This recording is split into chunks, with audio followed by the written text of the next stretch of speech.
ஆதியாகமத்தின் புஸ்தகம் 32ஆம் அதிகாரம் 22ஆம் வசனத்திலிருந்து 24ஆம் வசனம் முடிய. ராத்திரியில் எழுந்திருந்து தன் 2 மனைவிகளையும் தன் 2 பணிவிடைக்காரிகளையும் தன்னுடைய 11 குமாரரையும் கூட்டிக் கொண்டு யாபோக் என்கிற ஆற்றின் துறையை கடந்தான். அவர்களை சேர்த்து ஆற்றை கடக்க பண்ணி தனக்கு உண்டான யாவையும் அக்கறைப்படுத்தினான். யாக்கோபு பிந்தி தனித்திருந்தான். அப்பொழுது ஒரு புருஷன் பொழுது விடியும் அளவும் அவனுடனே போராடினான். முதலாவது நம்ம பார்த்தோம், செய்தியின் தலைப்பு நம்ம என்ன பார்த்தோம்? முன்பதாக செப்பரேஷன், பிரித்து எடு. இந்த நாளிலே நாம் 2ஆம் தலைப்பு, இந்த 40 நாள் பயணத்தில் முதல் தலைப்பு செப்பரேஷன். ரெண்டாவது, இந்த 40 நாள் பயணத்தில் 2ஆவது தலைப்பு இந்த நாளிலே நாம் பார்க்க இருக்கிறோம். போராடு, ஸ்ட்ரகிள் டில் த எண்ட்.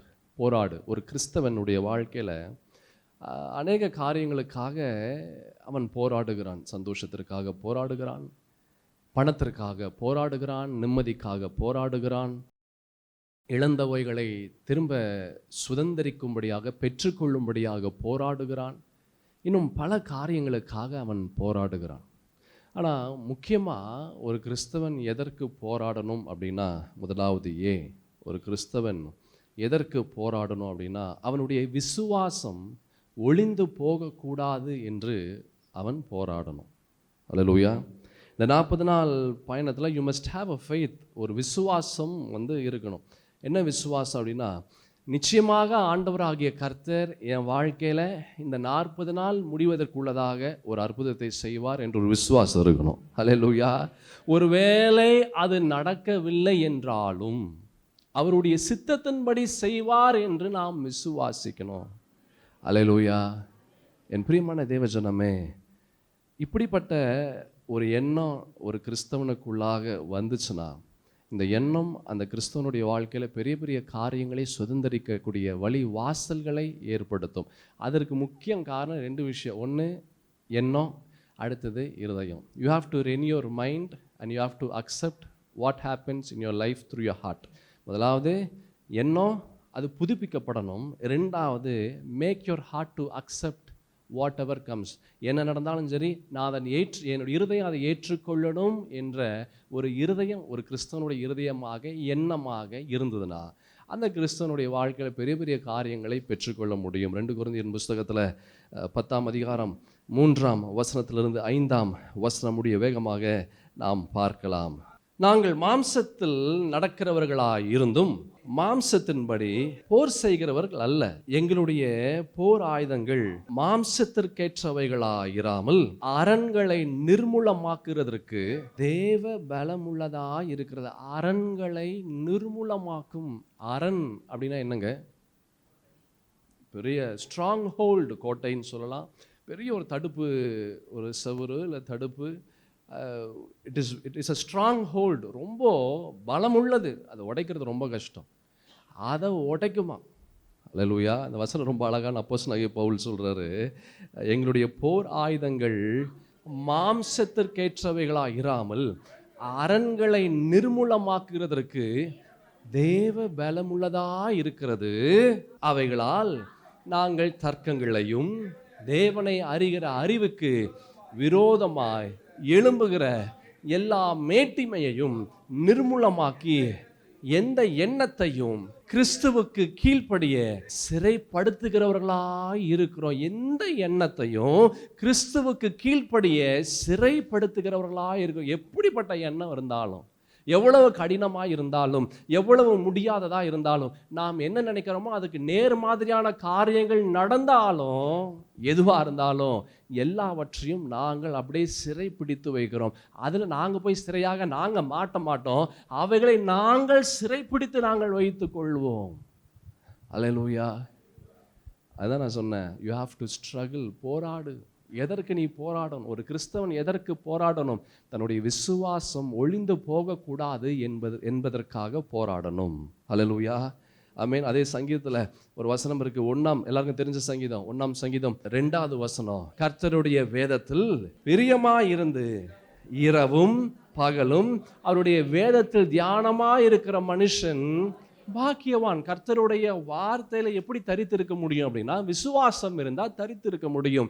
விசுவாசத்துல ஓங்கி இருக்கும்போது ஒரு கிறிஸ்தவனால கர்த்தருடைய வார்த்தையில அவன் தரித்திருக்க முடியும். கர்த்தருடைய வார்த்தையில அவன் தரித்திருக்கும் போது அவனுக்கு விரோதமாய் என்ன அவிசுவாசமான காரியங்கள் நடந்தாலும், என்ன தோல்வியான விஷயங்கள் எழும்பி வந்தாலும் அவைகளை அவனால் முறியடிக்க முடியும். எப்போ? இந்த வார்த்தையில தியானமா இருக்கும்போது. எப்படி இந்த வார்த்தையில தியானமா இருக்க முடியும்? பரிசுத்த தேவனுடைய வார்த்தை நமக்குள்ளாய் இருந்து அதை நாம் சுவாசித்து அதன்படி செய்து நாம் விசுவாசிக்கும் போது இப்படிப்பட்ட நன்மைகளை ஒரு கிறிஸ்தவனால சுதந்திரிக்க முடியும். இங்க யாக்கோபு அவன் போராடுகிறான்.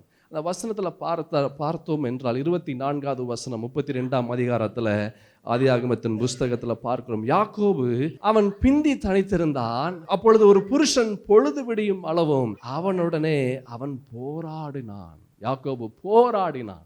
He struggled. நாம் எதற்காக போராடுகிறோம்? அல்லேலூயா. எதற்காக நாம் போராடுகிறோம்? எதற்கு போராடணும்? நம்முடைய விசுவாசம் ஒழிந்து போகக்கூடாது என்று நாம் போராடணும். அல்லேலூயா.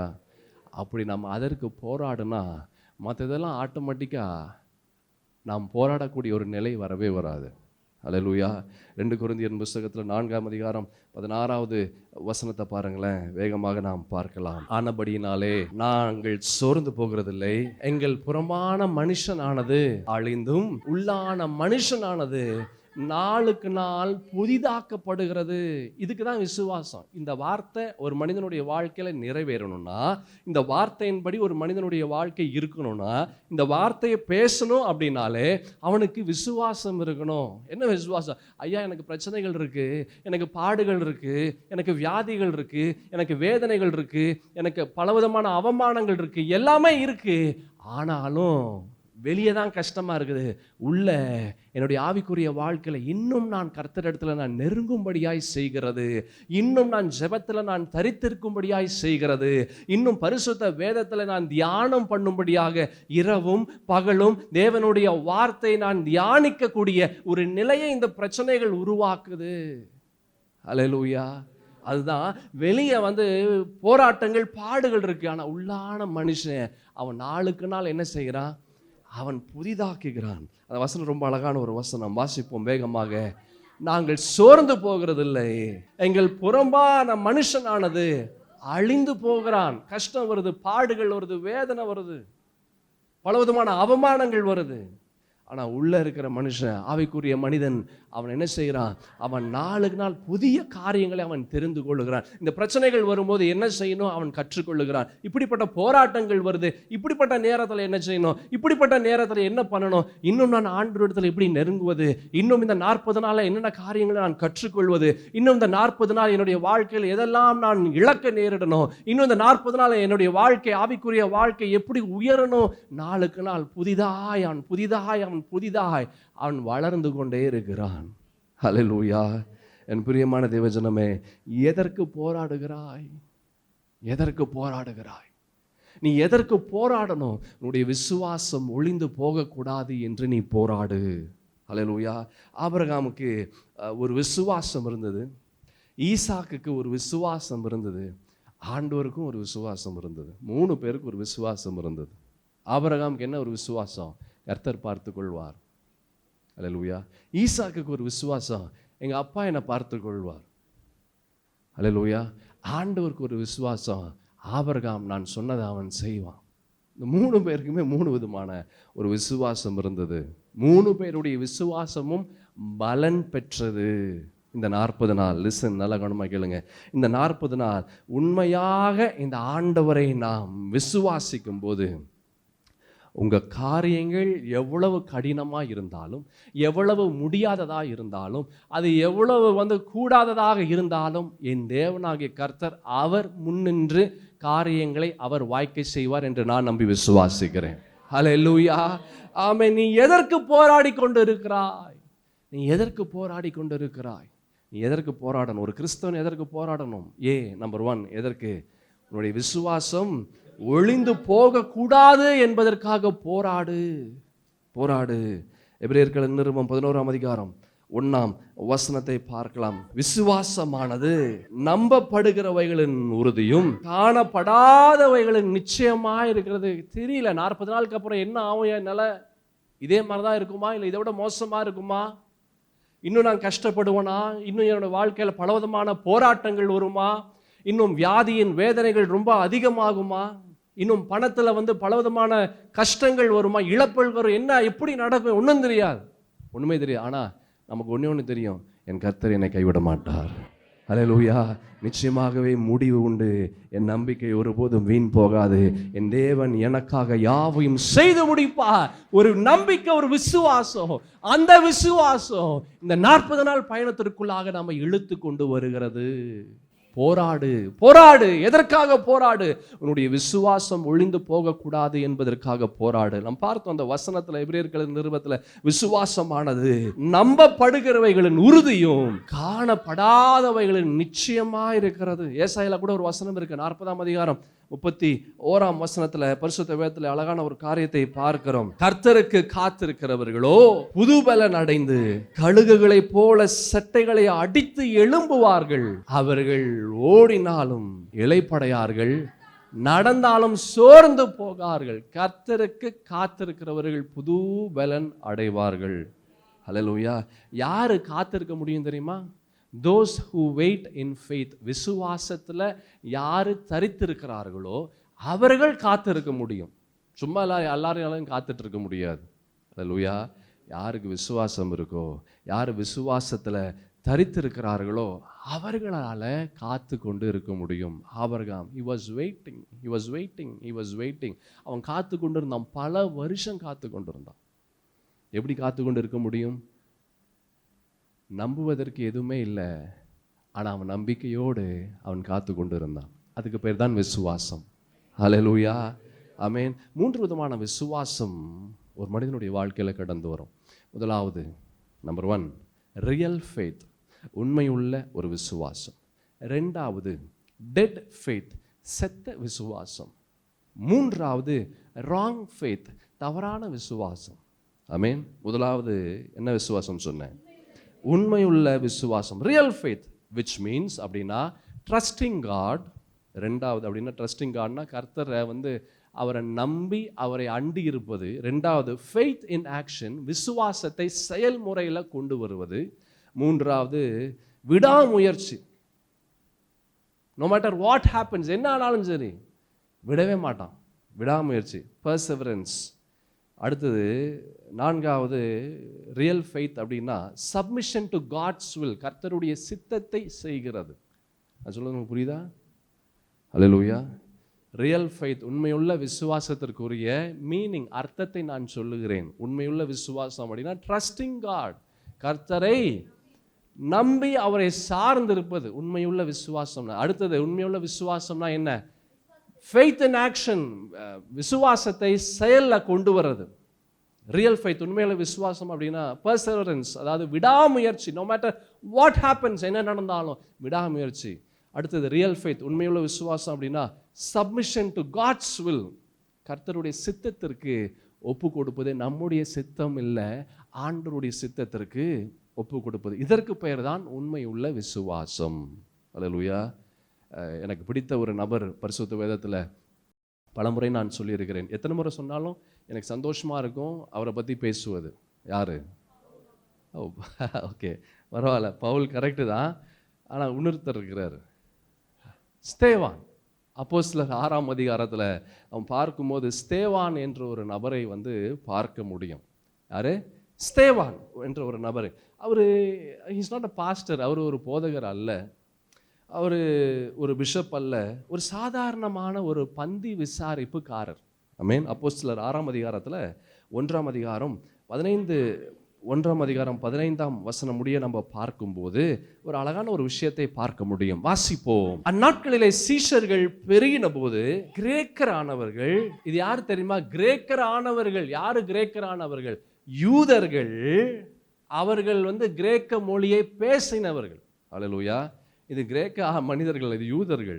யூதர்கள் கிரேக்க மொழியை பேசினவர்கள். யூதர்கள் எல்லாம் சிதறடிக்கப்பட்டாங்க எல்லா பக்கத்துலையும். அப்படி போகும்போது அவர் இந்த கிரேக்க பட்டணத்தில் அவர்கள் இருந்து அந்த மொழியை கற்ற யூதர்கள். அதுதான் இது. வாசிப்போம். அந்நாட்களில் சீஷர்கள் பெருகின போது கிரேக்கர் ஆனவர்கள், அதாவது யூதர்கள், தங்கள் விதவைகள் அன்றாட விசாரணையில் திட்டமாய் விசாரிக்கப்படவில்லை என்று எபிரேயருக்கு விரோதமாய் முறுமுறுத்தார்கள். அப்பொழுது 12 சீஷர் கூட்டத்தை வரவழைத்து, நாங்கள் தேவ வசனத்தை போதியாமல் பந்தி விசாரணை செய்வது தகுதியல்ல.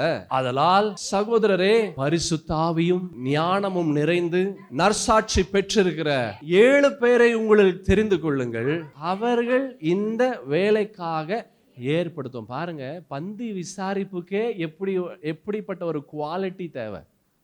அல்லேலூயா. போய் சாப்பாடு பரிமாறுறாங்களே, இப்போ சாப்பாடு இருக்குங்களா, தண்ணி வேணுமா, நான் தண்ணி குடிங்க, இந்த ரசம் வேணுமா, சாம்பார் வேணுமா, பொரியல் வேணுமா அப்படின்னு கேட்குறவங்க யாரு? பரிசுத்த ஆவி பெற்றவங்க. பரிசுத்த ஆவியினால, பரிசுத்த ஆவியின் ஞானத்தினால நிறைந்து நற்சாட்சி பெற்றவர்கள். இப்படிப்பட்டவர்கள் தான் பந்தி விசாரிப்புல இருக்கணும். அல்லேலூயா. எப்படி இருக்கு பாருங்க நாட்கள்ல. வாசிக்கலாம். நாங்களோ ஜெபம் பண்ணுவதிலும் தேவ வசனத்தை போதிக்கிற ஊழியத்திலும் இடைவிடாமல் தரித்திருப்போம் என்றார்கள். இந்த யோசனை சபையார் எல்லாருக்கும் பிரியமா இருந்தது. அப்பொழுது விசுவாசமும், முதல்ல என்ன வருது பாருங்க, அப்போ விசுவாசமும் பரிசுத்த ஆவியும் நிறைந்தவனாகிய ஸ்தேவானையும் பிலிப்பையும் பிரோகோரையும் நிக்கனோரையும் தீமோனையும் பர்மேனாவையும் யூத மார்க்கத் அமைந்தவனான அந்தியோகியா பட்டணத்தனாகிய நிக்கோலாவையும் தெரிந்து கொண்டு அவர்கள் அப்போஸ்தலருக்கு முன்பாக நிறுத்தினார்கள். இவர்கள் ஜெபம் பண்ணி அவர்கள் மேல் கைகளை வைத்தார்கள். தேவ வசனம் விருத்தி அடைந்தது. சீஷருடைய தொகை எருசலேமில் மிகவும் பெருகிற்று. ஆசாரியர்கள் அநேகரும் விசுவாசித்து கீழ்ப்படிந்தார். விசுவாசம் இருந்தால் கீழ்ப்படிதல் வரும். விசுவாசம் இருந்ததுன்னா பரிசுத்த ஆவியானவரை பெற்றுக்கொள்ள முடியும். எல்லாத்துக்குமே விசுவாசம் அஸ்திபாரம். விசுவாசம் இல்லை அப்படின்னா ஒன்றுமே செய்ய முடியாது. தேவன் ஞானம் பெற்றுக்கொள்ளணும்னா கூட விசுவாசம் இருக்கணும். அல்லேலூயா. வாசிப்போம். ஸ்தேவான் விசுவாசத்தினாலும் வல்லமையினாலும் நிறைந்தவனாய் ஜனங்களுக்குள்ளே பெரிய அற்புதங்களை அடையாளங்களையும் செய்தான். அப்பொழுது லிபர்த்தீனர் எனப்பட்டவர்களின் ஆலயத்தை சேர்ந்த, யார் இந்த லிபர்த்தீனர் அப்படின்னா, யூதர்கள். அவர்கள் கைதிகளாக ரோமாபுரி அப்புறம் மற்ற இடங்கள் தேசங்களுக்கெல்லாம் யூதர்களை சிறைப்பிடித்து கொண்டு கைதியாக அவங்க கொண்டு போயிட்டு கொஞ்சம் வருஷங்க அப்புறம் அவர்களை விடுதலை செய்த உடனே திரும்ப அவர்கள் தன்னுடைய இடத்திற்கு, தேசத்திற்கு அவர்கள் கடந்து வருவாங்க. அப்படி திரும்ப அவர்கள் கடந்து வந்து அந்த ஜனங்களெல்லாம் ஒரு ஆலயத்தை அவர்கள் ஏற்படுத்துவாங்க. அதுதான் இந்த ஆட்கள், அதுதான் இந்த லிபர்த்தீனர் என்னப்பட்டவர்களின் ஆலயத்தை சேர்ந்தவர்களிலும் சிரேனே பட்டணத்தாரிலும் அலெக்சாந்திரியா பட்டணத்தாரிலும் சிலிசியா நாட்டாரிலும் ஆசியா தேசத்தாரிலும் சிலர் எழும்பி ஸ்தேவானுடன் என்ன செஞ்சாங்க? தர்க்கம் பண்ணினார்கள். அவன் பேசின ஞானத்தையும் ஆவியையும் எதிர்க்க நிற்க அவர்களால் கூடாமல் போயிற்று. உனக்கு ஞானம் நிறைய வேணுமா? பரிசுத்த ஆவியானவர் வேணுமா? அதற்கு ஃபஸ்ட்டு தகுதி விசுவாசம் இருக்கணும். அல்லேலூயா. என்ன விசுவாசம் இருக்கணும்? ரியல் ஃபெய்த், உண்மையுள்ள விசுவாசம் இருக்கணும். உண்மையுள்ள விசுவாசம் ஒரு மனிதனுடைய வாழ்க்கையில் இருந்தால் அநேக காரியங்களை அவனால் பெற்றுக்கொள்ள முடியும், ஆண்டவரிடத்திலிருந்து பெற்றுக்கொள்ள முடியும். அல்லேலூயா. ரியல் ஃபெய்த், அந்த உண்மையான விசுவாசம்னா என்ன அப்படின்றது இப்போ வருகிற அடுத்தடுத்த பகுதியில் நம்ம பார்க்க முடியும். வாசிப்போம். அப்பொழுது அவர்கள் மோசேக்கும் தேவனுக்கும் விரோதமாக இவன் தூஷண வார்த்தைகளை பேச கேட்டோம் என்று சொல்லும்படியாக மனுஷரை ஏற்படுத்தி ஜனங்களையும் மூப்பரையும் வேத பாரகரையும் எழுப்பிவிட்டு அவன் மேல் பாய்ந்து அவனை பிடித்து ஆலோசனை சங்கத்தாருக்கு முன்பாக இழுத்து கொண்டு போய், அங்க பார்த்தீங்களா, இவங்க யாரு? இவங்க ஆலயத்தில் இருந்தவங்க, இவங்க கர்த்தரை நம்பினவங்க. இவங்க என்ன செஞ்சாங்க? பொய் சாட்சி சொன்னாங்க. அல்லேலூயா. இவங்களுக்கும் ஸ்தேவானுக்குள்ள வித்தியாசம் பாருங்க. ஸ்தேவானுக்குள்ளாக என்ன இருந்தது? விசுவாசம் இருந்தது. ஸ்தேவானுக்குள்ளாக பரிசுத்த ஞானம் இருந்தது. ஸ்தேவானுக்குள்ளாக பரிசுத்த ஆவியானவர் இருந்தார். ஆமென். ஆனால் அப்படியே ஆப்போசிட்டில் இருக்கிறவனும் அவன் ஆண்டவர் ஆராதனை செஞ்சவன் தான், அவன் ஆண்டவர் துதிச்சவன் தான். ஆனால் அவன் என்ன செஞ்சான்? அவன் பொய் சாட்சிகளை அவன் நிறுத்தினான். அல்லேலூயா. வாசிப்போம். இவர்கள், இந்த மனுஷன் பரிசுத்த ஸ்தலத்திற்கும் வேத பிரமாணத்திற்கும் விரோதமாக தூஷண வார்த்தைகளை ஓயாமல் பேசுகிறார். இந்த பரிசுத்த ஸ்தலத்திற்கு விரோதமாய் பேசுகிறார். அவர்களுக்கு ஸ்தலம் ரொம்ப முக்கியமா இருந்தது, ஆனா ஸ்தலத்திற்குள்ளாக இருக்கிற ஆவியானவர் முக்கியமா தெரியல. அல்லேலூயா. அனைவருடைய வாழ்க்கையில் இப்படிதான் இருக்குது. வெளியே இருக்கிற தோற்றத்துக்கு ரொம்ப முக்கியம், ஆனா உள்ள இருக்கிற பரிசுத்த ஆவியானவருக்கு, வார்த்தைக்கு, அதுக்கு முக்கியம் இல்லை. என் பிரியமான தேவஜனமே, எதற்காக நீ போராடுற? எதற்காக போராடுற? அல்லேலூயா. நான் முன்னாடி கூட நான் சொல்லியிருக்கிறேன். ஒரு சமயம் நான் கேட்டேன், ஏன் நீங்கள் சர்ச்சுக்கு வரல? ஒரு சகோதரியை பார்த்து நான் கேட்டேன், இல்லை சகோதரனை பார்த்து நான் கேட்டேன், ஏன் நீங்கள் இந்த வாரம் சர்ச்சுக்கு வரல? அப்போ அவங்க சொன்னாங்க, இல்லைங்க எங்கள் வீட்டில் கொஞ்சம் டைம் ஆகிடுச்சுங்க. அப்புறம் கொஞ்ச நேரம் கழித்து அவர் சொன்னார், பாஸ்டர் இல்லைங்க, அவங்க லிப்ஸ்டிக் கேட்டாங்க, லிப்ஸ்டிக் இல்லை, நான் வாங்கி தரத்துக்கு மறந்துட்டேன், லிப்ஸ்டிக் இல்லைன்னு சொல்லிட்டு சர்ச்சுக்கு வரல. அல்லேலூயா. நல்லா கவனமாக கேளுங்க. நம்மலாம் இப்போ ஐயோயோ இப்படிலாம் சொல்கிறோமே, நம்ம என்ன பண்ணுறோம்? ப்ளவுஸு சரியா இல்லைங்க, இந்த ப்ளவுஸ் சரியில்லை, வேறு எதாவது பண்ணலாம், தேடி தேடி தேடி தேடி தேடி 1 மணி நேரம் ஆகிடும் சர்ச்சுக்கு வரத்துக்கு. 1 மணி என்ன மேட்சிங்காக இல்லையே, மேட்சிங்காக என்ன இருக்குது? மேட்சிங்காக உன் ஆவியும் உன் வார்த்தையும் உன் ஆவியும் பரிசுத்த தேவனும் மேட்சிங்காக இருக்கிறோமான்னு பார்க்குறோமா? அது நம்ம பார்க்கறது இல்லை. ட்ரெஸ்ஸு மேட்சிங்காக இருக்குதா? ஆண்டவர் உன் ட்ரெஸ்ஸையாக மேட்சிங் இருக்குதுன்னு பார்ப்பாரா? லிப்ஸ்டிக் இல்லைன்னு சொன்னோன்னே நம்ம என்னென்ன பண்ணுறோன்னு யோசித்துப்பார். நம்ம லிப்ஸ்டிக் நம்ம பார்க்கல, ஆனால் மற்றதெல்லாம் யோசிக்கிறோமே, மற்றதெல்லாம் பண்ணுறோமே. என் சகோதரா சகோதரி, அதுக்கு தான் நிறைய முறை சொல்லியிருக்கேன், இந்த பரிசுத்த வேதம் என்பது ஒரு கண்ணாடி. நீ இதை பார்த்தீங்கன்னா நீ தான் தெரிவ. நீ ஆதாமா பார்த்தீங்கன்னா ஆதாமை போல இருப்ப. நீ ஏவாளை பார்க்கும்போது ஏவாள், சர்ப்பத்தை பார்க்கும்போது சர்ப்பம், நீ காயினை பார்க்கும்போது காயின், ஆபேலை பார்க்கும்போது ஆபேல். ஒவ்வொரு சமயத்திற்கும் ஒவ்வொரு மாதிரி நம்ம இருக்கிறோம். திடீர்னு நம்ம பரிசுத்தமாக இருக்கிறோம், திடீர்னு நம்ம ஸ்தேவானை போல உண்மையுள்ள விசுவாசத்தை உடையவனாக இருக்கிறோம். திடீர்னு பார்த்தா இந்த லிபர்த்தினரை போல நம்ம செயல்படுகிறோம். டக்குன்னு பாயிரும், அடுத்தவன் மேலே பாயிரும், அடுத்தவனை குற்றப்படுத்துகிறோம், பொய் சாட்சிகளை ஏற்படுத்துகிறோம். எப்படிப்பட்ட நபராய் நாம் இருக்கிறோம்? யோசித்துப்பார் சகோதரா சகோதரி. அல்லேலூயா. யோசித்துப்பார். எதற்காக நீ போராடுற? எதற்காக போராடுற? இந்த உலகத்தில் உன்னுடைய வாழ்க்கையில் நீ எதற்காக போராடுவதற்காக நீ போராடி கொண்டு இருக்கிறாய்? நீ எதற்காக போராடி கொண்டு இருக்கிறாய்? யோசித்து பார். இங்க வசனத்தை பார்த்தோம், அந்த வசனத்தை வாசிப்போம் வேகமாக. பொய் சாட்சிகளையும் நிறுத்தினார்கள் இவர்கள். இந்த மனுஷன் இந்த பரிசுத்த ஸ்தலத்திற்கும் வேத பிரமாணத்திற்கும் விரோதமாய் தூஷண வார்த்தைகளை ஓயாமற் பேசுகிறான்.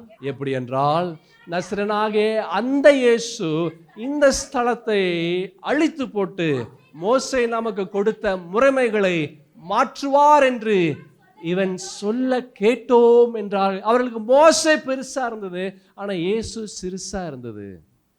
அல்லேலூயா.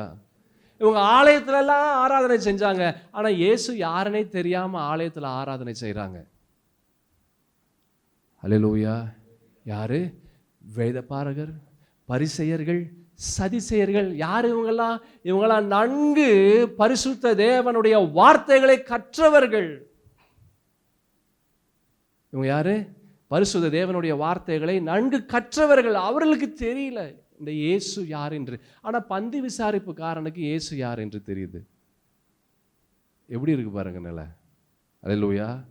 பந்தி விசாரிப்புக்காரனுக்கு இயேசு யார் என்று தெரியுது, ஆனா ஆலயத்தை நடத்தக்கூடிய வேதபாரகர்கள், பரிசேயர்கள், சதிசேயர்கள், தேவாலயத்து தலைவர்கள், இவர்களுக்கு இயேசு யார் என்று தெரியல.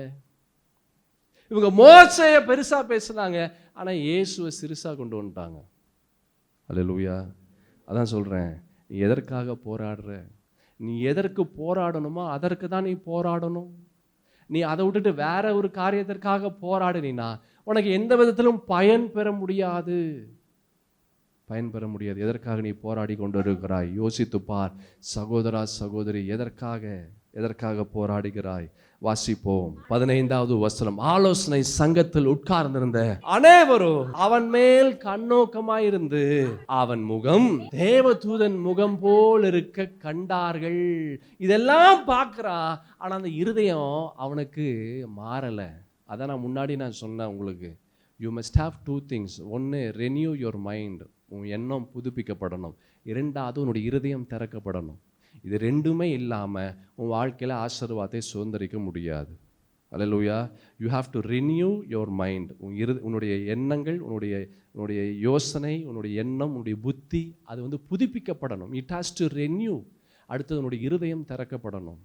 இது ரெண்டுமே இல்லாமல் ஒரு நன்மைகளையும் நீ பெற்றுக்கொள்ள முடியாது. இந்த ஜனங்கள் எல்லாம் பார்க்குறாங்க, அவனுடைய முகம் எப்படி இருக்கிறது? தேவதூதன் முகத்தை போல இருக்கிறது. அப்பயாச்சும் அவனுக்கு தெரியணும்ல, ஆனாலும் தெரியல. அல்லேலூயா. ஏன் தெரியல? அவனுக்குள்ளாக விசுவாசம் இல்லை. மேசியா ஒருத்தர் வருவார், அவர் ஏற்கனவே வந்துட்டார். அவரை நம்ம அநியாயமாக நம்ம சிலுவையில் ஒப்பு கொடுத்துட்டோம். எதுவுமே அவனுக்கு தெரியல. நீங்கள் அதே அப்போஸ்தலர் 7ஆம் அதிகாரம் 51ஆம் வசனத்தை நீங்கள் பாருங்களேன். இது ஸ்தேவான் இந்த ஆட்களை பார்த்து அவர் பேசுகிறார். அப்போஸ்தலனாகிய ஸ்தேவான் இந்த ஆட்களை பார்த்து அவர் பேசக்கூடிய வசனங்கள் தான் இந்த வசனங்கள். வணங்கா கழுத்துள்ளவர்களே, இருதயத்திலும் செவிகளிலும் விருத்த சேதனம் பெறாதவர்கள். அதான் சொன்ன இருதயம், இட் இஸ் பீன் ஷட். அது இருதயம் திறக்கப்பட்ட இருதயமாக இல்லை. எத்தனை தான் வார்த்தைகளை கேட்டாலும் அந்த வார்த்தை அந்த இருதயத்திற்குள்ளாக போகலை. எத்தனை தான் வார்த்தைகளை கேட்டாலும் எண்ணம் அது மாற மாட்டேங்குது, புத்தி அது மாற மாட்டேங்குது. அல்லேலூயா. அவர் சொல்றார், வணங்கா கழுத்துள்ளவர்களே, இருதயத்திலும் செவிகளிலும் விருத்த சேதனம் பெறாதவர்களே, உங்கள் பிதாக்களை போல நீங்களும் பரிசுத்த ஆவிக்கு எப்பொழுதும் எதிர்த்து நிற்கிறீர்கள். தீர்க்கதரிசிகளில் யாரை உங்கள் பிதாக்கள் துன்பப்படுத்தாமல் இருந்தார்கள்? நீதிபரருடைய வருகையை முன் அறிவித்தவர்களையும் அவர்கள் கொலை செய்தார்கள். இப்பொழுது நீங்கள் அவருக்கு துரோகிகளும் அவரை கொலை செய்த பாதகருமாய் இருக்கிறீர்கள். தேவ தூதரை கொண்டு நீங்கள் நியாயப்பிரமாணத்தை பெற்றிருந்தும் அதை கை கொள்ளாமல் போனீர்கள் என்றான். இவைகளை அவர்கள் கேட்டபோது மூர்க்கமடைந்து அவனை பார்த்து பல்லை கடித்தார்கள். அவன் பரிசுத்த ஆவியினால் நிறைந்தவனாய் வானத்தை அண்ணாந்து பார்த்து தேவனுடைய மகிமையும் தேவனுடைய வலது பார்சத்தில் இயேசுவானவர் நிற்கிறதையும் கண்டான். இவன் எல்லாத்தையும் பார்க்கிறான். தேவனுடைய மகிமையை பார்க்கிறாரு, தேவனுடைய வலது பார்சத்தில் இயேசுவானவர் பார்க்கிறாரு, வானத்தை திறந்திருக்கிற வானத்தை பார்க்கிறாரு. He sees everything. அல்லேலூயா. ஒரு பந்து விசாரிப்புக்காரன் அவன் எல்லாவற்றையும் பார்க்கிறான். ஆனால் வேத பாரகர் ஒருத்தனும் பார்க்கல. அல்லேலூயா. என் பிரியமான தேவஜனமே, அதை நான் சொல்கிறேன், நீ எதற்காக போராடுற? உன் விசுவாசம் ஒழிந்து போகக்கூடாதுன்னு போராடு. அப்போ நீ இயேசுவை பார்க்க முடியும். அப்போ உன்னுடைய வாழ்க்கையில் ஆசீர்வாதத்தை பார்க்க முடியும். அப்போ உன்னுடைய சூழல் மாறுகிறதை உன்னால் பார்க்க முடியும். நீ எதற்கு போராடுகிறாய்? வாசிக்கலாம். அதோ வானங்கள் திறந்திருக்கிறதையும் மனுஷகுமாரன் தேவனுடைய வலது பார்சல் நிற்கிறதையும் காண்கிறேன் என்றான். அப்பொழுது அவர்கள் உரத்த சத்தமாய் கூக்குரலிட்டு தங்கள் காதுகளை அடைத்து கொண்டார்கள். பாருங்க, இந்த வார்த்தையெல்லாம் கேட்க முடியல. இன்றைக்குமே தேவனுடைய வார்த்தைக்கும் பிசாசனுடைய வார்த்தைக்கும் நிறைய வித்தியாசம் இருக்கு. கர்த்தருடைய வார்த்தை பிசாசன் மனிதர்கள் அது கேட்கவே முடியாது. அவர்களுக்கு அது பேதமையாக இருக்கும், அது பைத்தியமாக இருக்கும். சிலுவை பற்றிய உபதேசம் கெட்டு போறவர்களுக்கு எப்படி இருக்குமா? அது பைத்தியமாக இருக்கும். ரசிக்கப்படுகிற நமக்கு எப்படி இருக்கு? அது தேவ பலனாக இருக்கிறது. நீ கர்த்தருடைய வார்த்தை நீ பேசும்போது அது அடுத்தவனுக்கு, பிசாசு உள்ளவனுக்கு, அசுத்தாவி நிறைந்தவனுக்கு அந்த வார்த்தை அவனுக்கு பிடிக்காது. அந்த வார்த்தையை அவன் குறை பேசி கொண்டே இருப்பான், கடைசி வரைக்கும் குறை பேசுவான். ஏன்? அந்த வார்த்தைகள் அவனுக்குள்ளாக கிரியேட் செய்ய முடியாது, உள்ள வர முடியாது. இவன் பேசுகிற ஸ்தேவான் பேசுகிற ஒரு வார்த்தையும் அந்த ஜனங்களுக்குள்ளாக போகல. மாறாக என்ன செஞ்சாங்க? அந்த வார்த்தைகளை கேட்கக்கூடாது என்று கரங்களை வைத்து காதுகளை அடைத்து கொண்டார்கள். அல்லேலூயா. வாசிக்கலாம். காதுகளை அடைத்து கொண்டு மறுபடியும் பாருங்க என்ன சுவாபம் வெளியேறுது பாருங்களேன். ஒருமனப்பட்டு அவன் மேல் பாய்ந்து அவனை நகரத்திற்கு புறம்பே தள்ளி அவனை கல்லெறிந்தார்கள். ஹல்லேலூயா. பாருங்க, எந்த ஒரு கிறிஸ்துவின் சுவாபமும் இல்லை. இதே போல் கல்லெறியக்கூடிய ஒரு சுவாபம் ஜனங்களெல்லாம் வராங்க ஒரு ஸ்திரீயை கல்லால் அடித்து கொள்ளும்படியாக. அப்போ ஆண்டவராகிய இயேசு கிறிஸ்து சொல்கிறாரு, உங்களில் எவன் பாவம் செய்யலையோ அவன் இவள் மேலே கல்லால் நீ அடிக்கலான்னு சொல்லிட்டு தலையை கீழே குனிஞ்சுக்கிறாரு. கொஞ்ச நேரம் கழிச்சு பார்த்தா ஒருவனும் இல்லை. அப்போ ஸ்திரீயை பார்த்து கேட்குறாரு, எங்கப்பா யாராச்சும் அடித்தாங்களா? யாருமே அடிக்கலை, எங்கே அவங்களாம் போயிட்டாங்க. அல்லேலூயா. ஆனால் இங்கே பாருங்கள் என்ன பண்ணாங்க, இவனை கல்லால் அடித்து அவர்கள் கொன்னார்கள். வாசிக்கலாம். அவனை நகரத்திற்கு புறம்பே தள்ளி அவனை கல்லெறிந்தார்கள். சாட்சிக்காரர் தங்கள் வஸ்திரங்களை கலற்றி சவுல் எனப்பட்ட ஒரு வாலிபனுடைய பாதத்தின் அருகே வைத்தார்கள்.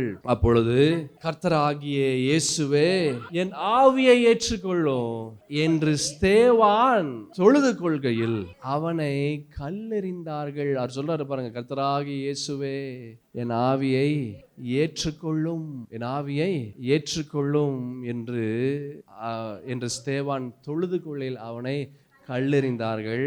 அவனோ முழங்கால் படியிட்டு, ஆண்டவரே, இவர்கள் மேல் இந்த பாவத்தை சுமத்தாதிரும். யார் மேல யாரு கல்லால் அடிச்சு கொள்றானோ அவனை சொல்றாரு, ஸ்தேவான் சொல்றாரு, அப்பா இந்த பாவத்தை இவர்கள் மேல் சுமத்தாதிரும் என்று மிகுந்த சத்தமிட்டு சொன்னான். இப்படி சொல்லி அவன் நித்திரை அடைந்தான். உண்மையான விசுவாசம் அப்படின்னா, முன்னாடி நான் உங்களுக்கு ஒரு 4 விஷயம் சொன்னேன், ஞாபகம் இருக்கா யாருக்காவது? ட்ரஸ்டிங் காட், கர்த்தரை நம்புவது. எப்போ கர்த்தரை நம்புவது? உன் வாழ்க்கையில் நீ கல்லால் அடிபடுகிற ஒரு நிலை வந்தாலும் நீ கர்த்தரை நம்புவது. ஆனால் நம்ம எப்போ கர்த்தரை நம்புகிறோம்? நல்ல ஐஸ்வர்யமான எல்லா சம்பத்தும் நம்மளுக்கு இருக்கும்போது கர்த்தரை நம்புகிறோம். ஒரு பிரச்சனையும் இல்லாத வரைக்கும் கர்த்தரை நம்புகிறோம். பிரச்சனை வந்தோடனே என்ன செய்கிறோம்? ஓடிடுறோம். பைபிள் வாசிக்க மாட்டோம், ஜெபத்துக்கு வர மாட்டோம், ஜெபம் நடக்கும்போது ஜெபத்தில் கலந்து கொள்ள மாட்டோம், எதுவுமே பண்ண மாட்டோம். ஏன்? இல்லைங்க, எனக்கு கஷ்டம் இருக்குங்க, எனக்கு பாடுகள் இருக்குங்க, எனக்கு வேதனை இருக்குங்க, எனக்கு பலவிதமான குழப்பங்கள் இருக்குங்க, அது இல்லைங்க, அது என்னால் செய்ய முடியாது. உண்மையான விசுவாசம் அப்படின்னா, நீ கல்லால் அடிபடக்கூடிய ஒரு நிலை வந்தாலும் நீ கர்த்தரை விடாமல் நீ அவரை அண்டிக் கொள்வதுதான் உண்மையான விசுவாசம். ஹல்லேலூயா. நீ அது இல்லாமல் கல்லால் அடிபடக்கூடிய ஒரு நிலை வரும்போது நீ ஓடி போனீன்னா அது உண்மையான விசுவாசம் அல்ல. அது உண்மையான விசுவாசம் அல்ல. கல்லால் அடிக்கிறாங்க, இவன் சொல்கிறான், பிதாவே, ஆண்டவரே, இவர்களை மன்னியும். அதுதாங்க உண்மையான விசுவாசம். 2வது நான் சொன்ன உண்மையான விசுவாசம்னா faith in action. என்னது faith in action? விசுவாசத்தை செயல்முறையில் கொண்டு அவன் விசுவாசிக்கிறான், என் தேவனாகிய கர்த்தர் என்னை தப்புவிப்பார். அவர் தப்புவியாமல் போனாலும் சரி, அதற்கு ஒரு நோக்கம் இருக்கு. இந்த கஷ்டம் எனக்கு வரும், இந்த கஷ்டம் எனக்கு வருது, இந்த கஷ்டத்திலிருந்து கர்த்தர் என்னை விடுவிப்பார். இந்த 40 நாள் பயணத்தில் இருக்கிறோம். இந்த 40 நாள் பயணத்தில் என் தேவனாகிய கர்த்தர் நிச்சயமாகவே என்னுடைய சூழலை மாற்றுவார். அப்படி மாற்றாமல் போனாலும் பரவாயில்ல, அதற்கு ஒரு காரணம் இருக்கு. அதுதாங்க faith in action. விசுவாசத்தை செயல்முறையில் கொண்டு வருவது. இதுதான் இந்த ஸ்தேவான் செய்தாரு. தன்னுடைய விசுவாசத்தை அவர் செயல்முறையில் கொண்டு வந்தார். கல்லால் அடிக்கக்கூடிய ஒரு நிலை வரும்போது அவர் யோசிக்கிறார், okay, this is the will of God. இது கர்த்தருடைய சித்தம். ஆண்டவரே, இவர்களை மன்னியும், ஆண்டவரே, இவர்களை மன்னியும். அதுதான் faith in action. விசுவாசத்தை செயல்முறைப்படுத்துவது. நம்ம விசுவாசத்தை செயல்முறைப்படுத்துகிறோமா, இல்லை விசுவாச தூக்கி போட்டு ஓடிடுறோமா? என்ன செய்கிறோம்? சகோதரா சகோதரி, யோசித்துப்பார். நம்ம இன்னைக்கு 17வது நாள். இந்த 17 நாளில் அநேகருடைய வாழ்க்கையில் அற்புதங்கள் வந்திருக்கலாம், சிலருடைய வாழ்க்கையில் அற்புதம் வராமல் இருந்திருக்கலாம். அப்படி அற்புதம் வராதவர்கள், என்னங்க இது சும்மா, இது ஆண்டவரெல்லாம் ஒன்றும் செய்ய மாட்டாருங்க, அவரெல்லாம் செய்ய மாட்டார், எதற்கு தான் நான் டைம் வேஸ்ட் பண்ணுறேன்னு தெரியல. உங்களுக்குள்ளேயே ஒன்று வருது பார்த்தீங்களா? இப்படிப்பட்ட எண்ணம் வந்ததுன்னா நீ விசுவாசத்தை செயல்முறைப்படுத்தலை என்று அர்த்தம். அல்லேலூயா. விசுவாசத்தை எப்போ செயல்முறைப்படுத்த முடியும் தெரியுமா? என்ன ஆனாலும் சரி, என்ன நடந்தாலும் சரி, என் விசுவாசம், என் கர்த்தர் என்னை விடுவிப்பார். அவர் விடுவியாமல் போனாலும் சரி, கடைசி வரைக்கும் நான் என்னுடைய விசுவாசத்தை நான் விட மாட்டேன். அல்லேலூயா. அப்போஸ்தலனாகிய பவுல் சொல்றாரு, தீமோத்தேயுவுக்கு எழுதின 2ஆம் நிருபத்தில் சொல்றாரு, நான் என்னுடைய விசுவாசத்தை நான் காத்து கொண்டேன். என் விசுவாசத்தை என்ன செஞ்சேன்? நான் காத்து கொண்டேன். விசுவாசத்தை காத்து கொண்டு இருக்கிறியா? போராடு. உன் விசுவாசத்தை காத்துக்கொள்ள போராடு. நீ எதற்காக போராடுகிறாய்? என்ன வேணும்னு சொல்லி நீ போராடுற? நீ விசுவாசம் இல்லாம நீ என்ன செஞ்சாலும் உன் போராட்டம் வேஸ்ட். அல்லேலூயா. விசுவாசம் இல்லாம உன் வாழ்க்கையில நீ என்ன செய்தாலும் உனக்கு அது பயன் தராது. ஆமென். நாம் பார்த்த 3வது விடாமுயற்சி, பெர்செவரன்ஸ். விடாமுயற்சி. எனக்கு ஒரு விடாமுயற்சி என்ன தெரியுமா? அவன் விசுவாசத்தை விட்டு வெளியே வரக்கூடாதுன்ற ஒரு விடாமுயற்சி. அல்லேலூயா. கல்லால் அடிக்கிறாங்க. அவர் சொல்றாரு, ஆண்டவரே இவர்களே மன்னியும். அதுதாங்க விடாமுயற்சி. அல்லேலூயா. நம்மளா இருந்தால் என்ன சொல்லுவோம்? அப்படியே பார்த்துக்கிட்டு, ஆண்டவரே அவன் பாருங்க, அவன் நல்லா பார்த்துக்கோங்க, அவன் எப்படி இருக்கிறான் பாருங்களேன், இவன் தான் என்ன ரொம்ப கல்லால் அடிக்கிறான், இவனை எப்படியாவது நரகத்தில் போட்டு அவனை கல்லால் அடிக்கணும் ஆண்டவரே, என்னை ரொம்ப இவனை கஷ்டப்படுத்திட்டா, இவனை எப்படியாவது நீங்க ஏதாச்சும் ஒன்று செய்யணும். நான் நிறைய முறை சொல்லியிருக்கிறேன், முக்காவாசி ஜபம், நம்மளுடைய ஜபம் ஒரு அடியாள் கிட்ட பேசுவதை போல ஆண்டவர்கிட்ட பேசுகிறோம். ஆண்டவரே அவனை கொன்றுங்க, அவனை நாசமாக்கிருங்க, அவனை அப்படி பண்ணிடுங்க, அவனை இப்படி பண்ணிடுங்க, ஒரு அடியாள் கிட்ட பேசுவதை போல. அல்லேலூயா. அப்படி இருந்ததுன்னா உனக்கு விசுவாசம் இல்லைன்னு அர்த்தம். உனக்கு விசுவாசம் இல்லைன்னா நன்மைகளை நீ பெற்றுக்கொள்ள முடியாது என்ற ஒரு விஷயம். அல்லேலூயா. கல்லால் அடிக்கிறவனை இவர் அடி வாங்கி சதையெல்லாம் பிஞ்சு கொண்டு வருது, எலும்பெல்லாம் உடைஞ்சு கொண்டு வர, ரத்தம் அப்படியே வெளியே வருது, வலி வேதனை. யோசித்து பாருங்க எப்படி இருந்திருக்கோன்னு. அந்த நிலையில சொல்றாரு, ஆண்டவரே இவர்களை மன்னிங்க. இதுதான் விடாமுயற்சி. என்ன விடாமுயற்சி? விசுவாசம் போகக்கூடாதுன்னு விடாமுயற்சி. ஆமென். கடைசியாக பார்த்த உண்மையான விசுவாசம் அப்படின்னா என்ன சொன்னா? கடைசியாக கர்த்தருடைய சித்தத்திற்கு ஒப்பு கொடுக்குறது. அவர் பார்க்குறாரு, ஓகே என்னுடைய மரணம் ஆண்டவர் நான் மரிக்கும்படியாய் செய்கிறார், இது கர்த்தருடைய சித்தம், இதற்கு நான் ஒப்பு கொடுக்கிறேன். அவர் முழங்கால் படிடுறாரு. அல்லேலூயா. அந்த வசனம் ரொம்ப அழகான ஒரு வசனமாக இருக்கு. அவனோ முழங்கால் படியிட்டு, ஆண்டவரே போதும், அவன் முழங்கால் படி, அவன் ஓடலைங்க, அந்த இருக்கிற இடத்துல அவன் ஓடலை, இல்லை ஏதாச்சும் ஒன்று பண்ணணும்னு நினைக்கல. முழங்கால் அப்படின்னா சப்மிஷன் என்று அர்த்தம். அல்லேலூயா. முழங்கால் படியிடுவதுனா சப்மிஷன் என்று அர்த்தம். He submitted himself. அல்லேலூயா. முழங்கால் படிட்டு ஆண்டவருடைய சமூகத்தில் வந்தான். எப்போ? அவன் மரணத்தை எதிர்கொள்ள. தாவீது சொன்னதை போல, எனக்கும் மரணத்திற்கும் ஒரு அடி தூரம் மாத்திரமே இருக்கிறது. யோனத்தானை பார்த்து தாவீது சொல்றாரு, எனக்கும் மரணத்திற்கும் ஒரு அடி தூரம் மாத்திரமே இருக்கிறது. அப்படிப்பட்ட ஒரு நிலை தான். அந்த நிலையில அவர் முழங்கால் படிட்டு he submitted himself to the Lord. ஆண்டவருடைய சித்தத்திற்கு அவர் தன்னையே ஒப்பு கொடுக்கிறார். நீ ஆண்டவருடைய சித்தத்துக்கு என்ன ஒப்பு கொடுக்கிற? ஆண்டவர் ஒரு விஷயத்தை உனக்கு செய்கிறாரு, சில கஷ்டங்கள் வருது, சில வேதனைகள் வருது, சில பாடுகள் வருது, சில காத்திருப்பு வருது.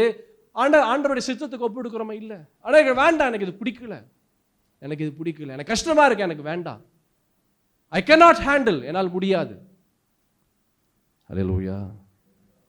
உண்மையான விசுவாசம் அப்படின்னா சப்மிஷன் டு காட்ஸ் வில்.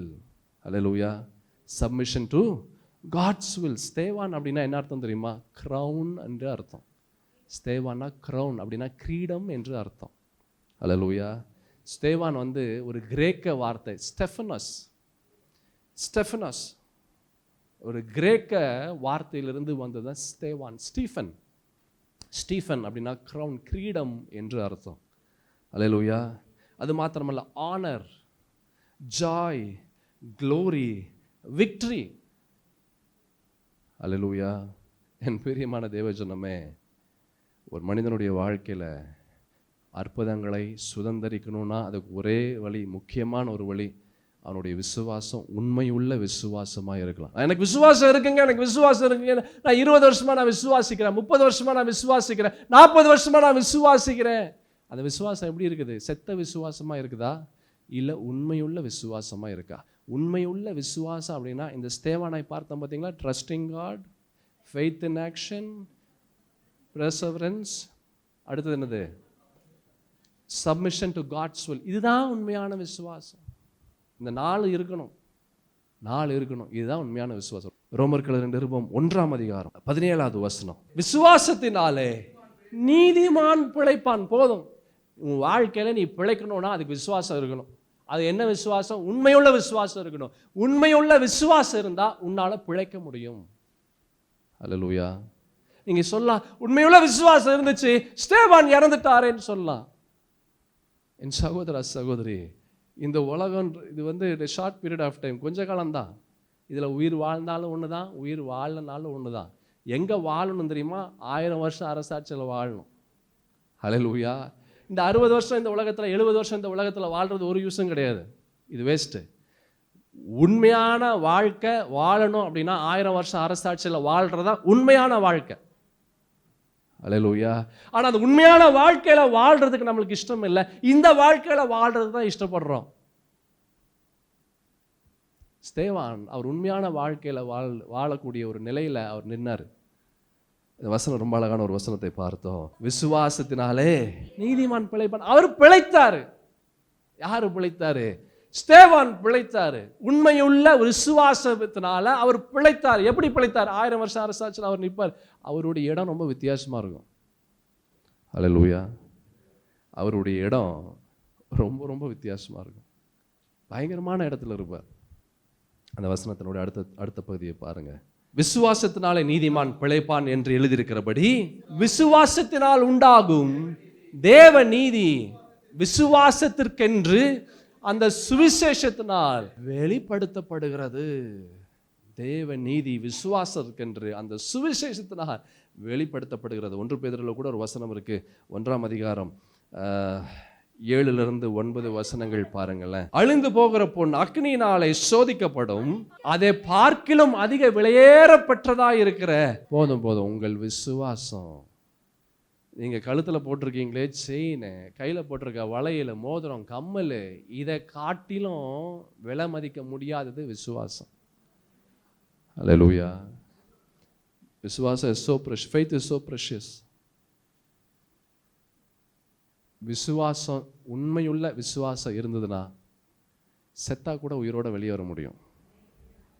உண்மையுள்ள விசுவாசம் இருந்ததுன்னா இந்த உலகத்தை நீ எதை இழந்தையோ அதை 100 மடங்கு என்ன அதற்கும் மேலே உன்னால பெற்றுக்கொள்ள முடியும். உண்மையான விசுவாசம் இருந்தா. ஹல்லேலூயா. அதான் வசனத்தை பார்க்குறோம். அழிந்து போகிற பொன் அக்னினாலே சோதிக்கப்படும், அதை அப்படின்னா நீங்கள் நம்ம கழுத்தில் போட்டிருக்கிறதுல என்ன ஆகுது? அது அழிந்து போகிறது.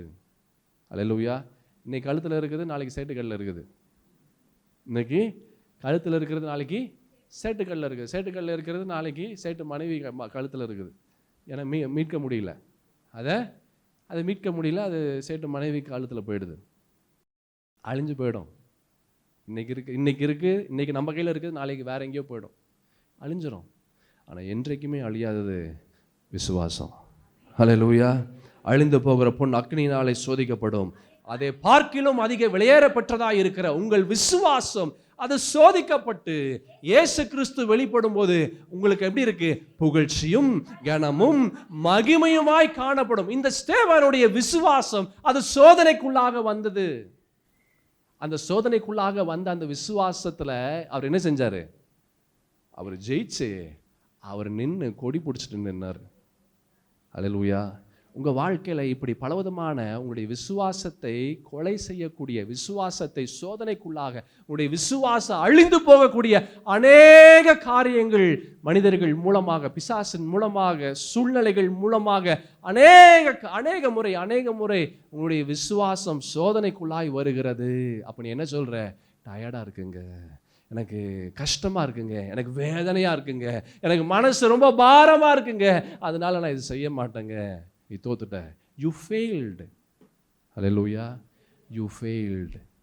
என் சகோதரா சகோதரி, நம்ம ஜெயிக்கிறோமா தோக்குறோமா? பிசாசு பார்த்துட்டே இருக்கிறான். 2 பேர் பார்த்துட்டே இருக்கிறாங்க. ஒன்று ஆண்டவர், ஒன்று பிசாசு. பிசாசு சொல்லுது ஆண்டவர்கிட்ட, ஆண்டவரே இது ஒன்றே நான் அவன்கிட்ட போடுறேன், அவன் உங்களை மறுதலிச்சுட்டு போயிடுவான், யோபை பார்த்து சொன்னதை போல. அல்லேலூயா. அது எல்லாமே சோதனை தான். இந்த ஒரே ஒரு கஷ்டம் அவனுக்கு அனுப்புங்க பார்ப்போம். அவன் விசுவாசத்தை தூக்கி போட்டுட்டு அவன் உங்களை காரி துப்பிட்டு அவன் போயிடுவான். பார்க்குறீங்களா? பண்ணுங்க பார்க்கலாம். ஆண்டவர் சொல்லுவார், இல்லை இது இல்லை, இதுக்கு மேலே நான் செஞ்சாலும் அவன் போக மாட்டான். பிசாசு சொல்லுது அவன் போவான். 2 பேரும் பேசிகிட்டு இருக்கிறாங்க. நடுவில் நீ நிற்கிற, உனக்கு தெரியாது என்ன நடக்குதுன்னு, உனக்கு தெரியல என்ன நடக்குதுன்னு. அதே மாதிரி ஒரு பிரச்சனை வருது. அந்த பிரச்சனை வந்தோடனே என்ன செய்கிற? நீ விட்டுட்டு ஓடிடுற. பிசாசு கை தட்டி சிரிக்கிறான். நான் தான் சொன்னல, எனக்கு தெரியுமா? எனக்கு தெரியல. உங்களுக்கு நீங்கள் உண்டு பண்ண உங்கள் பையன் உங்கள் பிள்ளை அப்படின்றீங்க, உங்களுடைய சாயல் சொல்கிறீங்க, உங்களுடைய சுவாசம் சொல்கிறீங்க, ஆனால் அவன் உங்களை வேண்டான்னு சொல்லிட்டு போகிறான். என்ன நடக்குது? யோசிப்பார் ஆண்டவருடைய நிலை எப்படி இருக்கும் என்று. அல்லேலூயா. யோசிப்பார் சகோதரா சகோதரி, இந்த 40 நாள் பயணத்தில் நம்ம போராடணும். 2வது போராடணும். எதுக்கு போராடணும்? உன் விசுவாசம் ஒளிந்து போகக்கூடாதுன்னு போராடணும். அல்லேலூயா. என்ன ஆனாலும் சரி, என்ன நடந்தாலும் சரி, I will not lose my faith. என் விசுவாசத்தை நான் இழக்க மாட்டேன். நான் வசனம் ரொம்ப அழகான, பேதுரு ரொம்ப அழகான ஒரு வார்த்தையை சொல்றாரு. அழிந்து போகிற பொன் அக்கினினாலே சோதிக்கப்படும், அதை பார்க்கிலும் அதிக விலையேறப்பட்டதா இருக்கிற உங்க விசுவாசம் அது சோதிக்கப்படுகிறது. பண கஷ்டத்தினால சோதிக்கப்படுகிறது, வியாதியினால சோதிக்கப்படுகிறது, இழப்புகள்னால சோதிக்கப்படுகிறது, இன்னும் அநேக விஷயங்களால சோதிக்கப்படுகிறது. அதில் நீ ஜெயிக்கிறியா? வாசிக்கலாம். சோதிக்கப்படுகிறது, சோதிக்கப்பட்டு இயேசு கிறிஸ்து வெளிப்படும் போது உங்களுக்கு புகழ்ச்சியும் கனமும் மகிமையும் உண்டாக காணப்படும். நீ ஜெயிச்சினா இதெல்லாம் நடக்கும், நீ தோத்தினா இது எதுவுமே நடக்காது. எத்தனை முறை நீ தோத்துருக்க? யோசித்து பாரு, எத்தனை முறை நீ தோத்துருக்கிற. ஆமென். அடுத்த வசனத்தை பாருங்க. அவரை நீங்கள் காணாமல் இருந்தும் அவரிடத்தில் அன்பு கூறுகிறீர்கள், இப்பொழுதும் அவரை தரிசியாமல் இருந்தும் அவரிடத்தில் விசுவாசம் வைத்து சொல்லி முடியாததும் மகிமையால் நிறைந்ததுமாய் இருக்கிற சந்தோஷம் உள்ளவர்களாய் களி கூர்ந்து உங்கள் விசுவாசத்தின் பலனாகிய ஆத்தும ரட்சிப்பை அடைகிறீர்கள். இதெல்லாம் விசுவாசம் இருந்ததுன்னா, விசுவாசம் இருக்கா? அல்லேலூயா. விசுவாசம் இருக்கா? நாம் பார்த்தோம், இந்த யாக்கோபு அவன் போராடுறான், ஆண்டவரோட போராடுறான். he was struggling, போராடி கொண்டே இருக்கிறான். ஒரு கிறிஸ்தவன் எதற்கு போராடணும்? எதற்குங்க போராடணும்? யாரோட போராடணும்? அவன் யாக்கோபு ஆண்டவரோட போராடினா, நீங்களும் நானும் யாரோட போராடணும் தெரியுமா? கரெக்டாக சொல்லுங்க பாப்போம். நம்மோட போராடணும். ஏன் நம்மோட போராடணும்? நம்முடைய விசுவாசம் ஒளிந்து போகக்கூடாதுன்னு போராடணும். என்ன விசுவாசம்? ரியல் ஃபெய்த், உண்மையுள்ள விசுவாசம். ஒரு கிறிஸ்தவனுக்கு என்ன விசுவாசம் இருக்கு? 3 விதமான விசுவாசத்தை பார்த்தோம், டைட்டில் பார்த்தோம். அதில் முதல்ல என்ன பார்த்தோம்? உண்மையுள்ள விசுவாசம். உண்மையுள்ள விசுவாசம். 2வது ஒரு விசுவாசம் இருக்கு, அது என்னது? செத்த விசுவாசம், டெட் ஃபெய்த். செத்த விசுவாசம். செத்த விசுவாசம்னா என்ன? யாக்கோபின் புஸ்தகம் 2ஆம் அதிகாரம் 14ஆம் வசனத்தை பாருங்க. யாக்கோபின் புஸ்தகம் 2:14. என் சகோதரரே, ஒருவன் உனக்கு விசுவாசம் உண்டென்று சொல்லியும் கிரியைகள் இல்லாதவனானால் அவனுக்கு பிரயோஜனம் என்ன? அந்த விசுவாசம் அவனை ரட்சிக்குமா? அப்படின்னா, எனக்கு விசுவாசம் இருக்குங்க, விசுவாசம் இருக்கு, நிறைய இருக்கு, நிறைய. ஐயோ, நான் 10 கணக்கில் வச்சிருக்கேங்க விசுவாசம், நான் நிறைய கிலோ கணக்கில் விசுவாசம் வச்சிருக்கிறேன். வார்த்தை இல்லை சகோதரா சகோதரி, கிரியையில் கொண்டு வா. வார்த்தையில் இருந்ததுன்னா அது செத்த விசுவாசம், கிரியையில் இருந்ததுன்னா அது உயிர் உள்ள விசுவாசம். அல்லேலூயா. நம்முடைய விசுவாசம் செத்த விசுவாசமாக இருக்குதா, உயிர் உள்ள விசுவாசமாக இருக்கா? செத்த விசுவாசம்னா வெறும் வார்த்தையில் மாத்திரம் சொல்லிட்டே இருப்போம், செயலில் கொண்டே வர மாட்டோம். அல்லேலூயா. செயலில் கொண்டு வர மாட்டோம். எப்படி செயலில் கொண்டு வர்றது? ஸ்தேவான் கொண்டு வந்தார்ல செயல்ல, அதுதான். ஆமென். அதே அதே அதே யாக்கோபின் புஸ்தகத்தில் 17ஆம் வசனத்திலிருந்து 26ஆம் வசனம் முடிய பாருங்களேன். அப்படியே விசுவாசமும் கிரியைகள் இல்லாதிருந்தால் தன்னில் தானே அது செத்ததாய் இருக்கும். It is a dead faith. நீ உன் விசுவாசத்தை நீ செயல்முறைப்படுத்தலை அப்படின்னா it is called as dead faith. அதுக்கு பேர் என்ன? செத்த விசுவாசம். செத்த விசுவாசம். இந்த 40 நாள் பயணத்தில் இருக்கிறோம். இன்னைக்கு 17ஆவது நாள். ஆக்சுவலாக நான் நிறைய டாபிக் வச்சுருந்தேன், என்னால் 40 நாளில் முடிக்க முடியாது. மொத்தம் 7 டாப்பிக்கு. ஆனால் நம்ம இப்போ எத்தனாவது டாப்பிக்கில் வந்திருக்கோம்? வெறும் 2 தான் வந்திருக்கோம். 7 முடிக்க முடியாது. எனக்கு தெரியும், கண்டிப்பாக முடிக்க முடியாது. அது கஷ்டமாக தான் இருக்குது. வேறு என்ன பண்ணுறது? நம்மளுக்கு நேரம் இல்லை, அதனால் முடிக்க முடியல. இப்போ இந்த 7 என்ன பண்ணுவேன் தெரியுமா? நான் சுருக்கி 3 தான் கொண்டு வர முடியும். சுருக்கி 3 தான் கொண்டு வர முடியும். 3க்குள்ளேயே நான் கொண்டு வந்துடுவேன் 7. ஆனால் ஒரிஜினலாக நான் எடுத்தது 7 டாப்பிக்கு. இந்த 7 டாபிக்னா என்னது? இந்த 40 நாளில் இந்த 7 காரியம் நம்மளுடைய வாழ்க்கையில் நம்ம செயல்படுத்தணும். அதுதான். ஆரானிலிருந்து கானான் வரைக்கும் யாக்கோபு பயணித்தார். இந்த ஆரானிலிருந்து கானான் வரைக்கும் பயணித்த யாக்கோபனுடைய வாழ்க்கையில் அநேக காரியங்கள் வெளியே போச்சு, அநேக காரியங்கள் உள்ளே வந்துச்சு.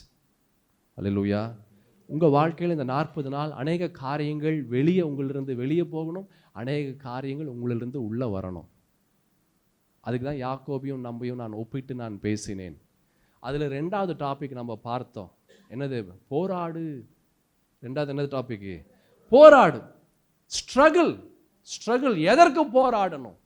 யாரோட போராடணும்? நம்மோடையே நம்ம போராடணும். யாக்கோபு ஆண்டவரோட போராடினாரு. ஆனால் நம்ம ஆண்டவரோட போராடுற அளவுக்கு நம்ம இல்லை. நம்ம யாரோட போராடணும்? நம்ம நம்மளோட தான் போராடணும். ஏன் போராடணும்? விசுவாசம் ஒளிந்து போகக்கூடாது என்று போராடணும். ஆமென். நம்ம வாசிச்சோம். அப்படியே விசுவாசமும் கிரியைகள் இல்லாதிருந்தால் தன்னில் தானே அது எப்படி இருக்குது? அது செத்ததா இருக்கும். ஒருவன் உனக்கு விசுவாசம் உண்டு, எனக்கு கிரியைகள் உண்டு, கிரியைகள் இல்லாமல் உன் விசுவாசத்தை எனக்கு காண்பி, நான் என் விசுவாசத்தை என் கிரியைகளினாலே உனக்கு காண்பிப்பேன் என்பானே. தேவன் ஒருவர் உண்டென்று விசுவாசிக்கிறாய். அப்படி செய்கிறது நல்லதுதான். பிசாசுகளும் விசுவாசத்து. என்ன அழகா இருக்கு பாருங்க. நீ விசுவாசம் இருக்குது, விசுவாசம் இருக்குன்றிய, பிசாசுக்கும் விசுவாசம் இருக்குது. அல்லேலூயா. பிசாசுக்கு விசுவாசம் இருக்குது. அப்படின்னா பிசாசுக்கு நமக்கும் உள்ள வித்தியாசம் என்ன? நம்ம செயல்படுத்துகிறோம், பிசாசு செயல்படுத்தலை. அல்லேலூயா.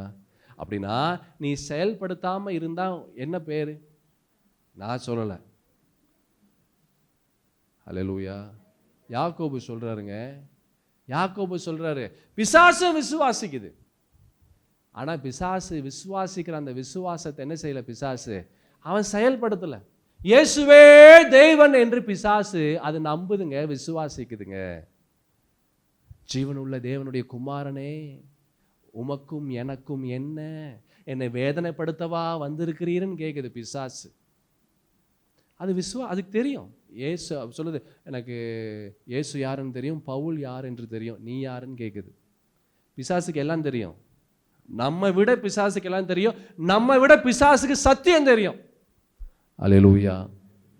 ஆனால் பிசாசுக்கும் நமக்கும் உள்ள வித்தியாசம் தெரியுமா? பிசாசு செயல்படுத்த மாட்டான் விசுவாசத்தை. அவனுக்கு எல்லாமே தெரியும், ஆனால் செயல்படுத்த மாட்டான். நம்ம செயல்படுத்தணும். நம்ம செயல்படுத்தலைன்னா நம்ம யார்? இதனுடைய தொடர்ச்சியை அடுத்த வாரம் நாம் பார்க்கலாம். நம்ம யாவரும் கண்களை மூடுவோம். மகா உன்னதமான தேவனாகிய கர்த்தாவே, அப்பா, இந்த 17ஆம் நாளிலும் ஆண்டவரே, அப்பா, இந்த பயணத்தில் நாங்கள் எதை கொண்டு வரணும் என்ற ஒரு காரியத்தை நாங்கள் கற்றுக்கொண்டோம். என் தேவனாகிய கர்த்தாவே, இந்த காரியங்களெல்லாம் இந்த ஒரு காதில் வாங்கி அடுத்த காதில் நாங்கள் விடாதபடி கேட்ட விஷயங்களெல்லாம் எங்களுடைய இருதயத்திற்குள்ளாய் நாங்கள் வைத்து வைத்து அதன்படி நாங்கள் செயல்படக்கூடியவர்களாக, அதற்கு நேரே நாங்கள் கடந்து வரக்கூடியவர்களாக ஆண்டவரே எங்களை நீர் மாற்றுவீராக. குற்றங்கள், குறைகள், பாவங்கள், தாபங்கள், மீறுதல்களை தயவாய் பட்சமாய் இந்த ஒரு விஷயம் மன்னிப்பீராக. உம்முடைய ரத்தம் எங்களை கழுவட்டும், உம்முடைய வார்த்தைகள் எங்களை சுத்திகரிக்கட்டும். சிலுவைக்கு நேராக, இயேசுவுக்கு நேரே நாங்கள் ஆயத்தமாய் கடந்து வருகிறோம். நாங்கள் எதற்கு போராடணுமோ அதற்கு போராடணும். நாங்கள் அதை விட்டுட்டு வேற எதுக்கோ போராடுறோம். ஆண்டவரே, எங்களை மன்னிங்கப்பா. எங்களுடைய விசுவாசத்தை நாங்கள் செயல்முறையில் கொண்டு வரக்கூடியவர்களாய் நீர் எங்களை மாற்றுகிறதற்காக நன்றி. இந்த நாளிலே நீர் எங்களோடு பேசுகிற ஒவ்வொரு வார்த்தைகளும் கிரியை செய்யட்டும். ஆண்டவரே, அற்புதங்களுக்கு நேராக, விடுதலைக்கு நேராக, சந்தோஷ சமாதானத்திற்கு நேராக எங்களை அழைத்து செல்கிறதற்காக நன்றி. தொடர்ந்து தாங்கி பலப்படுத்தி வழி நடத்தி பெரிய காரியங்களை செய்யுங்க. இந்த 40 நாள் பயணம் ஆண்டவரே வெற்றியின் பயணமாக, இந்த 40 நாள் பயணம் விடுதலையின் பயணமாக, இந்த 40 நாள் பயணம் என் இயேசுவே ஆண்டவரே உமக்கு நேரே நாங்கள் கடந்து வருகிற பயணமாக இந்த பயணத்தை நீர் மாற்றுகிறதற்காக நன்றி. ஆசீர்வதித்து தாங்கி பலப்படுத்தி வழி நடத்துங்க. இயேசுவின் நாமத்தில் துதிக்கிறேன் என் நல்ல பிதாவே, ஆமேன். ஆமேன். ஆத்துமாவே கர்த்தரை ஸ்தோத்திரி, என் முழு உலகம் பரிசுத்த நாமத்தை ஸ்தோத்திரி. என் ஆத்துமாவே கர்த்தரை ஸ்தோத்திரி, அவர் செய்த சகல உபகாரங்களையும் மறவாதே. ஆமீன். நம் ஆண்டவராக இயேசு கிறிஸ்துவின் கிருபையும் பிதாவாகிய தேவனுடைய அன்பும் பரிசுத்த ஆவியின் ஐக்கியமும் சமாதான சந்தோஷத்தின் வழிநடத்துதலும் நம் அனைவரோடும் இன்றும் சதா காலமும் இயேசுவும் வருகிறபிருந்து தாங்கி பலப்படுத்தி வழி நடத்துவதாக. ஆமேன்.